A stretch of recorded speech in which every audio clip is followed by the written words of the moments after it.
সুন্দর একটি রুমের ভিতর আপনাকে যদি 7 দিন থাকতে বলা হয়, বিনিময়ে আপনাকে যদি 40 কোটি টাকা দেওয়া হয়, তাহলে এই লোভনীয় অফার আপনি কি মিস করতে চাইবেন? হ্যাঁ, এমনই একটি অফার দেওয়া হয় বেশ কিছু মানুষকে, আর তারা সেই অফারে রাজিও হয়ে যায়, কারণ তারা ভেবেছিল কাজটি তাদের জন্য খুবই সহজ হবে। তারা কল্পনাও করতে পারেনি তাদের সাথে কি হতে চলেছে। হাই, আমি মিল্টন, আর আপনারা দেখতে চলেছেন ডবল ব্লাইন্ড মুভি। মুভির শুরুতেই জানানো হয় ব্ল্যাকউড নামক একটি ঔষধ তৈরির কোম্পানি প্রতি বছর কিছু নতুন নতুন ঔষধ তৈরি করে এবং সেই ঔষধগুলো টেস্ট করার জন্য হিউম্যান ট্রায়াল চালু করে। আর তাদের ঔষধগুলো টেস্ট করার জন্য কিছু মানুষকে তাদের ল্যাবে নিয়ে আসে এবং তাদের শরীরে ঔষধ প্রয়োগ করে। বিনিময়ে তাদেরকে অনেক বড় অঙ্কের টাকা দেওয়া হয়। চলতি বছর তাদের কোম্পানিটি মেডিসিন টেস্টের নতুন ট্রায়ালের জন্য প্রচার শুরু করে দেয়। তারপর ট্রায়ালে অংশগ্রহণের জন্য বিভিন্ন জায়গা থেকে মানুষ আসতে শুরু করে। প্রথমেই কেলে নামের একটি মেয়ে ট্রায়ালে অংশগ্রহণের জন্য কোম্পানিতে চলে আসে। কেলে নামের এই মেয়েটির অনেক টাকার দরকার ছিল, তাই সে ডিসাইড করে নেয় সে ট্রায়ালে অংশগ্রহণ করবেই। কেলে সেই কোম্পানিতে আসার পর কেলেকে থাকার জন্য একটি রুম দেওয়া হয়, আর কেলে সেই রুমে বিশ্রাম নিতে চলে যায়। ট্রায়ালে অংশগ্রহণের জন্য এক এক করে আরো অনেকেই আসতে শুরু করে। তাদের মধ্যে একটি মেয়ে আসে যার নাম এলিসন। এলিসন কেলেকে দেখে অনেক খুশি হয়। এলিসন ভাবে সে একজন কথা বলার মতো মানুষ পেয়েছে। এলিসনের এত খুশি হওয়ার কারণ এলিসন একটু বেশি কথা বলে, কিন্তু কেলে তার কথা শুনে বিরক্ত হয়ে যায়। তাই সে এলিসনকে বুঝিয়ে দেয় সে এখন তার কোনো কথাই শুনবে না, সে এখন বিশ্রাম নেবে। কিন্তু কেলে বিশ্রাম নিতে পারে না, কারণ কিছুক্ষণের মধ্যেই মাইকে অ্যানাউন্স করে তাদের সবাইকে এখন ট্রায়াল রুমে যেতে হবে। অ্যানাউন্সমেন্ট শুনে তারা সবাই ট্রায়াল রুমে চলে যায়। ট্রায়াল রুমে যাওয়ার পর কেলে দেখতে পারে ট্রায়ালে অংশগ্রহণ করতে তার মতো আরো অনেকেই এসেছে। কিছুক্ষণ পর কেলে তার মাকে ফোনে একটি মেসেজ করতে যায়, কিন্তু মেসেজ যায় না। কেলে তখন বুঝতে পারে এই রুমে কোনো নেটওয়ার্ক নেই, এই রুমে ফোন ব্যবহার করা যাবে না। কেলে তার মায়ের সাথে কোনোভাবেই যোগাযোগ করতে পারছিল না। তারপর দেখা যায় সেই রুমে একজন মহিলা ডাক্তার চলে আসে যার নাম বার্গ। বার্গ তাদের সবাইকে এখানকার নিয়ম কানুনগুলো বলতে থাকে। বার্গ জানায় তাদের সবাইকে এখানে 7 দিন থাকতে হবে এবং প্রথম দিন 25 গ্রামের একটি মেডিসিন খাওয়ানো হবে, আর প্রতিদিন সেটার ডোজ একটু একটু করে বাড়তে থাকবে। কিন্তু তাদেরকে বলা হবে না এটা কিসের মেডিসিন, আর না তারা কখনোই জিজ্ঞাসা করতে পারবে। বার্গ এটাও জানায় তাদের মধ্যে যে যে ট্রায়ালের শেষ পর্যন্ত টিকে থাকতে পারবে তাদেরকে 40 কোটি করে টাকা দেওয়া হবে এবং তাদেরকে বাড়িতে পাঠিয়ে দেওয়া হবে। কথাগুলো শুনতে যতটা সহজ মনে হচ্ছিল, আসলে বিষয়টা তাদের জন্য মোটেও সেরকম সহজ ছিল না। ডাক্তার তাদেরকে আরো জানায় তাদের শরীরে মেডিসিন প্রয়োগের পর থেকেই সে নিজে তাদের পর্যবেক্ষণে রাখবে, তাদের শরীরে মেডিসিনের কি প্রভাব পড়ছে সেটা জানার জন্য। আসলে ডাক্তার নিজেও জানতো না এই মেডিসিন প্রয়োগের ফলে এই মানুষগুলোর কি হতে পারে। কেলে একটি বিষয় খুব ভালোভাবে লক্ষ্য করে, এই রকম একটি গুরুত্বপূর্ণ টেস্টিং রুমে কোনো সিসি ক্যামেরা নেই। বিষয়টা কেলের কাছে একটু অদ্ভুত মনে হচ্ছিল, তারপরও কিছুই বুঝতে পারছিল না সে। যাই হোক, তারপর কেলে সহ বাকি সবাইকে মেডিসিনের প্রথম ডোজ দেওয়া হয়। কেলে মেডিসিনটি হাতে নিয়ে চিন্তা করতে থাকে, সে ভাবতে থাকে সে ভুল কিছু করছে না তো। কিন্তু কেলের সামনে এই ট্রায়ালে অংশগ্রহণ করা ছাড়া আর কোনো উপায় ছিল না, কারণ কেলের অনেক টাকার প্রয়োজন। কেলে সহ এখানে যারা এসেছে তারা সকলেই অনেক গরিব ঘর থেকে এসেছে, প্রত্যেকের টাকার খুবই প্রয়োজন, আর যার জন্য তারা সবাই এই ট্রায়ালের জন্য রাজি হয়ে গেছে। এখন এদের মধ্যে একটি ছেলের সাথে কেলের পরিচয় হয় এবং ছেলেটি কেলেকে জানায় এর আগেও সে এই কোম্পানির এরকম ট্রায়ালে অংশগ্রহণ করেছে এবং সে খুব ভালোভাবে ট্রায়াল শেষ করে অনেক টাকাও পেয়েছে। শুনে কেলে অনেকটা খুশি হয়। তারপর তারা সবাই মেডিসিনটি খেয়ে নেয়। মেডিসিন খাওয়ার পর বেশ কিছু সময় কেটে যায়। তারপর একজন নার্স তাদের শারীরিক এবং মানসিক অবস্থার কথা জিজ্ঞাসা করে, যেমন তাদের মাথা ঘোরাচ্ছে কিনা, তাদের বমি বমি ভাব পাচ্ছে কিনা, তাদের ঘুম আসছে কিনা, এরকম আরো অনেক কিছু। কেলের এরকম কোনো সমস্যাই হচ্ছিল না। কেলের সমস্যা হচ্ছিল এলিসনের কথা শুনে, কারণ এলিসন কন্টিনিউ বক বক করছিল, যার কারণে কেলে ঘুমাতে পারছিল না।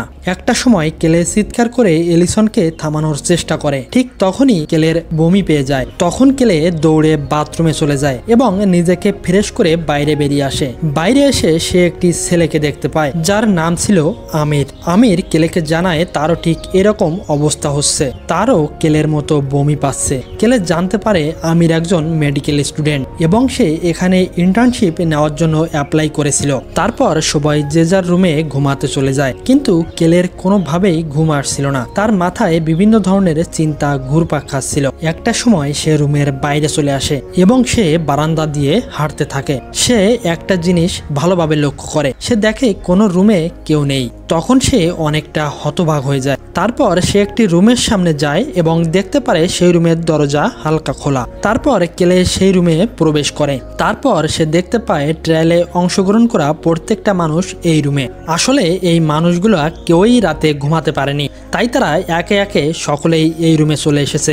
এভাবেই পরের দিন সকাল হয়ে যায়। তারপর ডাক্তার বার্ন তাদের সবাইকে এক এক করে টেস্ট করতে থাকে। সে জানতে পারে রাতে কেউই ঘুমাতে পারেনি। ডাক্তার বার্ন তখন কিছুটা অবাক হয়ে যায়। সে বুঝতে পারছিল না সবার ঘুম না হওয়ার কারণ কি। তারপর ডাক্তার বিষয়টি স্বাভাবিকভাবে নেয় এবং তাদের সবাইকে বলে এক রাতে ঘুম না হওয়া স্বাভাবিক বিষয়, পরীক্ষাটি তাদের চালিয়ে যেতে হবে। তারপর এই ট্রায়ালের প্রত্যেকটা মেম্বার তাদেরকে ব্যস্ত রাখার জন্য বিভিন্ন রকম কাজ করতে থাকে। একটি সময় কেলে এলিসনের ড্রয়িং খাতাটি দেখতে পায়। সে দেখতে পায় এলিসন আসলে খুব ভালো ড্রয়িং করতে পারে।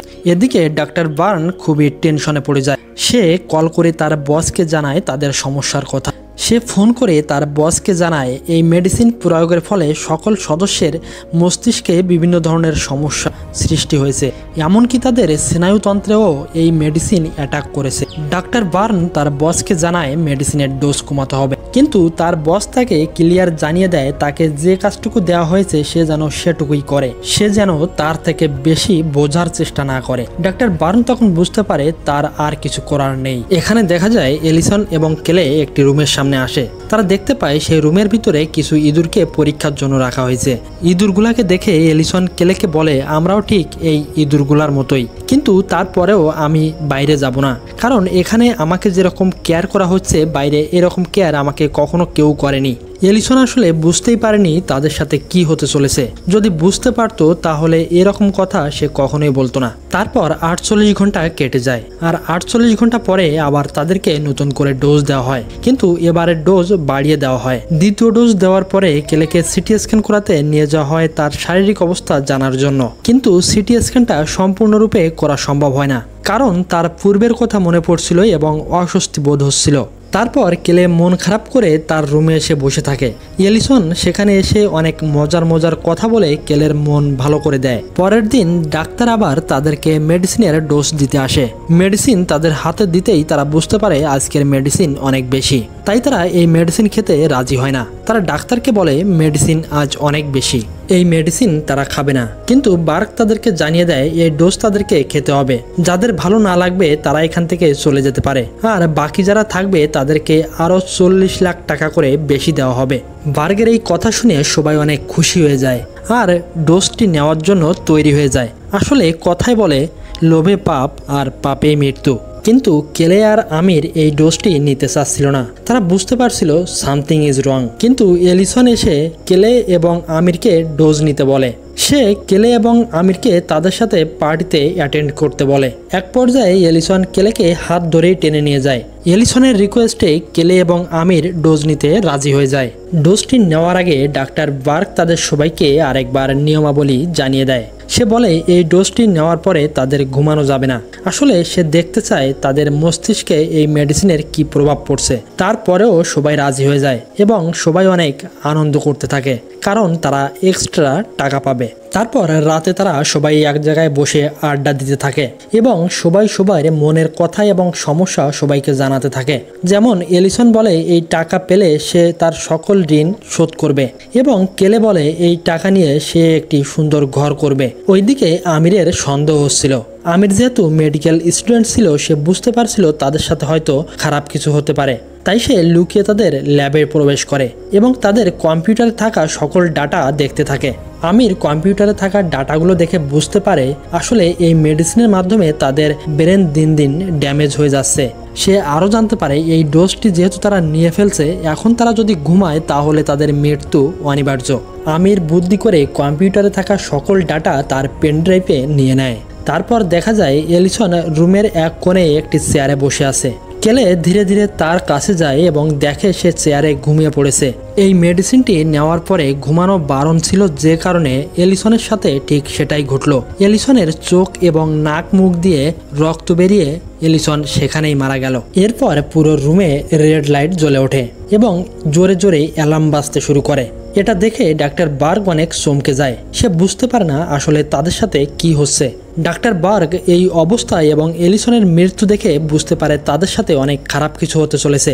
তাই সে সবাইকে তার পেছনে আসতে বলে এবং তারা দৌড়িয়ে গেট দিয়ে বেরোনোর চেষ্টা করে, কিন্তু তারা গেটের কাছে আসার আগেই গেট বন্ধ হতে শুরু করে। ডাক্তার বার্গ যখন গেট দিয়ে ওপারে যাওয়ার চেষ্টা করে তখন গেট আটকে যায় এবং গেটে থাকা লোহা ডাক্তার বার্গের পেটে ঢুকে যায়। তখন অন্যরা সবাই ডাক্তার বার্গকে টেনে ভিতরে নিয়ে আসে।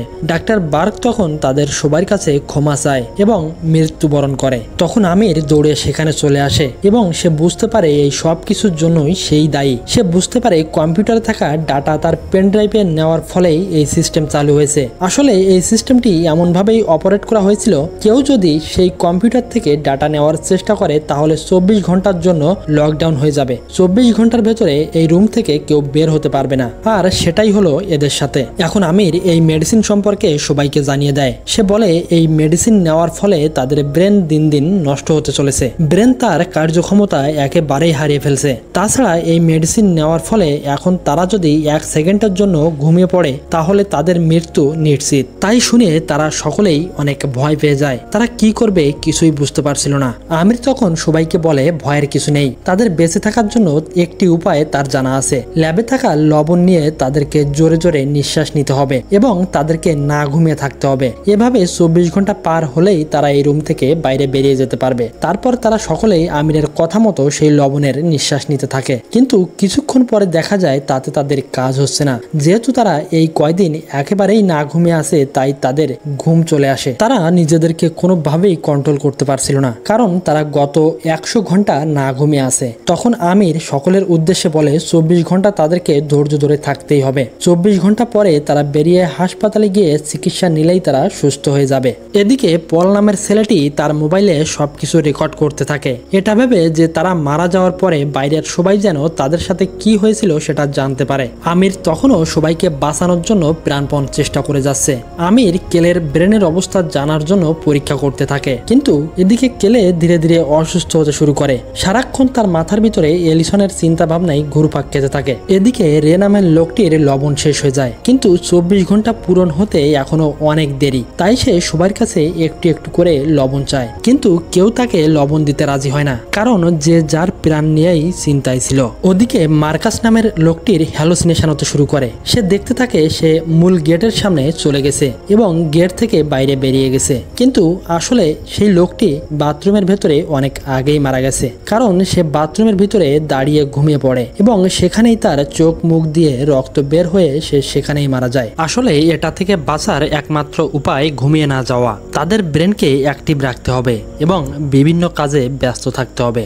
আমির বিভিন্নভাবে এই বিপদ থেকে বাঁচার উপায় খুঁজতে থাকে। আমির বুঝতে পারে তার ভিতরেও হ্যালোসিনেশন শুরু হয়ে গেছে, কারণ সে বুঝতে পারে তার ব্রেনের ভিতরে বিভিন্ন সময় বিভিন্ন ধরনের চিন্তা ঘুরপাক খাচ্ছে। ওইদিকে কেলে ভেবে নেয় তারা আর বাঁচবে না, তাই সে তার মোবাইলে ভিডিও ধারণ করতে শুরু করে, যেন তার মা সে মারা যাওয়ার পরে ভিডিও দেখতে পারে এবং জানতে পারে তারা কিভাবে মারা গেছে। এদিকে ঘড়িতে দেখা যায় এখনো 16 ঘন্টা বাকি আছে 24 ঘন্টা সম্পূর্ণ হতে। ইতোমধ্যে কেলে বিভিন্ন ধরনের ভ্রম দেখতে শুরু করেছে, তাই সে এই চিন্তা থেকে বাঁচার জন্য কিচেন রুমে চলে যায়। সেখানে গিয়ে দেখে একটি মেয়ে ঘুম থেকে বাঁচার জন্য নিজের হাত পোড়াচ্ছে, যেন হাত পোড়ানোর যন্ত্রণায় তার ঘুম না আসে। এটা দেখে কেলেও সেই কাজটাই করতে থাকে। মেয়েটির মতো কেলেও নিজের হাত আগুনে পোড়াতে থাকে। তারপর কেলে সেখান থেকে ফিরে এসে সবাইকে উদ্দেশ্য করে বলে, আমাদের কিছু একটা করতে হবে, কারণ তোমাদের কি মনে হয় আমাদের 24 ঘন্টা শেষ হয়ে গেলেও তারা কি আমাদের এখান থেকে বেরোতে দেবে? তখন আমির বলে তারা চাইলেই এখন কিছুই করতে পারবে না, কারণ তারা এখন অনেক সিকিউরিটির ভিতরে আছে। তারপর কেলে ওই রুমের একটি ম্যাপ তৈরি করে এবং সবাইকে দেখাতে থাকে তারা কিভাবে এখান থেকে বেরোতে পারবে। কেলে সবাইকে বলে এই দেয়ালটা ভাঙলে খুব সহজে তারা এখান থেকে বেরোতে পারবে। কেলের কথা শুনে সবাই কাজে নেমে পড়ে এবং সবাই প্রাণপণ চেষ্টা করে এখান থেকে বেরোনোর জন্য। শেষ পর্যন্ত দেয়ালে বড় একটি গর্ত করে ফেলে, কিন্তু তাতেও কোনো লাভ হয় না। কারণ দেয়ালের ভেতরে ছিল লোহার প্লেট বসানো, যেটা ভাঙা অসম্ভব। তখন তারা বুঝতে পারে আমিরের কথাই ঠিক, এখান থেকে তারা কোনোভাবেই বেরোতে পারবে না। তখন সবার মাথায় একটাই প্রশ্ন আসে, আমির এত কিছু জানলো কিভাবে? আমির এই কোম্পানির হয়ে কাজ করছে না তো? আমির কি নকল ডোজ নিচ্ছে? এই সব কিছুই তাদের মাথায় কাজ করতে থাকে। তারা ভাবতে থাকে নকল ডোজ নেওয়ার কারণে আমিরের ঘুম আসছে না, আর ডাক্তার মারা যাওয়ার পরে আমির হয়তো তাদেরকে নজরে রাখছে। এক সুযোগে কেলে আমিরের কাছে আসে এবং আমিরের কাছে সব ঘটনা জানতে চায়। তখন আমির কেলের কাছে একটি চিঠি দেয়। চিঠিতে লেখা ছিল এই সব কিছুর জন্যই সে দায়ী, কারণ এই ল্যাবের কম্পিউটার থেকে কিছু ফাইল সে কপি করে নিতে চায়। তখনই এই সিস্টেম চালু হয়ে গেছে। এখন সে আর বাঁচতে চায় না, কারণ সবার মৃত্যুর জন্য একমাত্র সেই দায়ী। তারপর আমির নিজে থেকেই ঘুমানোর চেষ্টা করে, কারণ সে নিজের ভেতরেই অনেক কষ্ট পাচ্ছিল, কারণ তার জন্যই সবাই মারা যাচ্ছে। নিজেকে আমির অনেক বড় অপরাধী মনে করছিল। তখন কেলে আমিরকে বলে, একমাত্র তুমি পারো আমাদেরকে এখান থেকে রক্ষা করতে। তোমার নিজের কাছে নিজেরই যদি অপরাধী মনে হয়, তাহলে আমাদের জন্য এমন কিছু তৈরি করো যেন আমরা এখান থেকে বাঁচতে পারি, যেন আমাদের ঘুম না আসে। তখন হঠাৎ আমিরের মাথায় একটা আইডিয়া আসে। সে মেডিকেল স্টুডেন্ট হয়, সে একটি কেমিক্যাল সম্পর্কে জানে যেটা মানুষের শরীরে ইনজেক্ট করলে মানুষ দীর্ঘ সময় না ঘুমিয়ে থাকতে পারে। তখন কেলে আমিরকে আর দেরি না করে খুব দ্রুত সেটা তৈরি করতে বলে। কিন্তু হঠাৎ সেখানে রে আর ভ্যানিশা চলে আসে এবং তাকে মারার জন্য তাকে বেঁধে ফেলে, কারণ তারা ভাবে আমির তাদের সাথে ষড়যন্ত্র করছে। আমির হয়তো তাদের সবাইকে মেরে ফেলার জন্য প্ল্যান করছে এবং এই কোম্পানির সাথে আমিরের হাত আছে। তখন কেলে বলে, আসলে আমিরের কোনো দোষ নেই, আমির আমাদের সবাইকে বাঁচাতে চায়। সে একটি কেমিক্যাল তৈরি করবে আমাদের সবাইকে বাঁচানোর জন্য। কিন্তু সে কথা তারা পুরোপুরি বিশ্বাস করতে পারে না। তারা আমিরের বাঁধন খোলে না। তারা আমিরকে বলে, তোমাকে ছাড়া যাবে না, কেমিক্যাল কিভাবে তৈরি করতে হবে তুমি বলবা আর আমরা সেভাবেই তৈরি করব। আমির তখন বলে, আমাকে তোমরা বিশ্বাস করো, আমি তোমাদের ভালোর জন্যই কেমিক্যালটি তৈরি করব। কিন্তু তারপরেও তারা আমিরের কথা বিশ্বাস করে না। তারপর তারা আমিরের কথা মতো কেমিক্যাল তৈরি করতে থাকে এবং কিছুক্ষণের মধ্যেই সেই কেমিক্যালটি তৈরি হয়ে যায়। এদিকে রে আর ভ্যানিশা আমিরকে মেরে ফেলার ষড়যন্ত্র করে।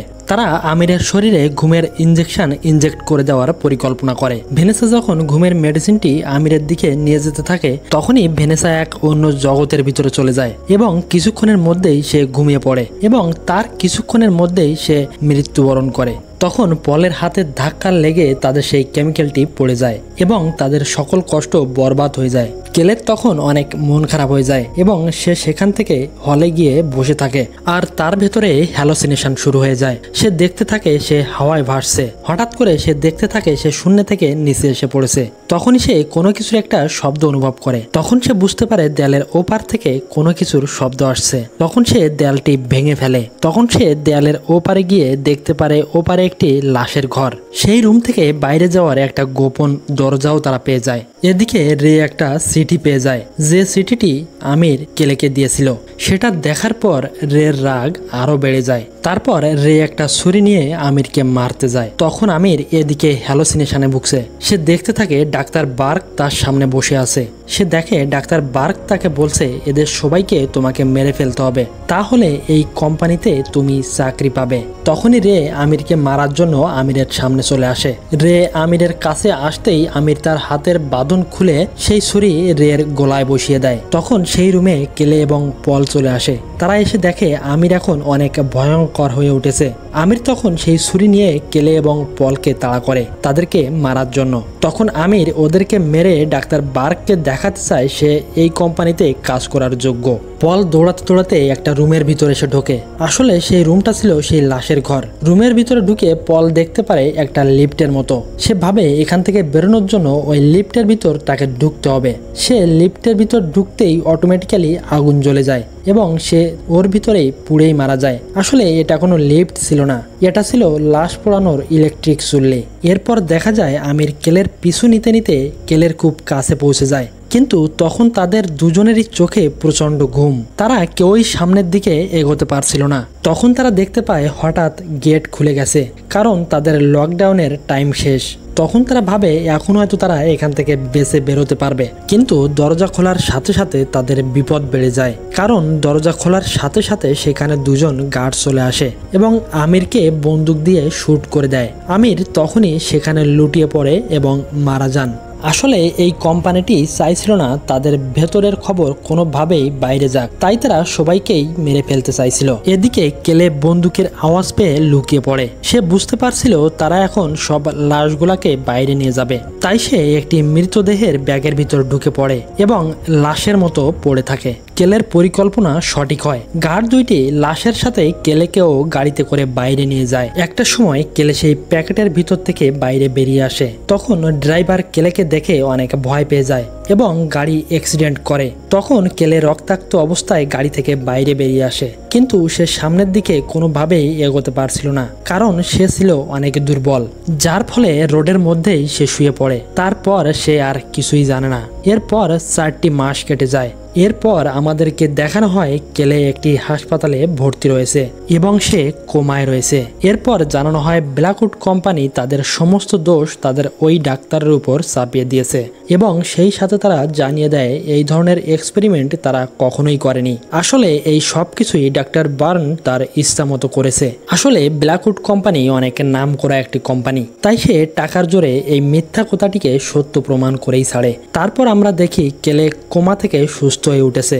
এখন হয়তো এই ব্ল্যাকউড কোম্পানির মুখোশ উন্মোচন হবে, আর বেশি দিন এরা টিকে থাকতে পারবে না।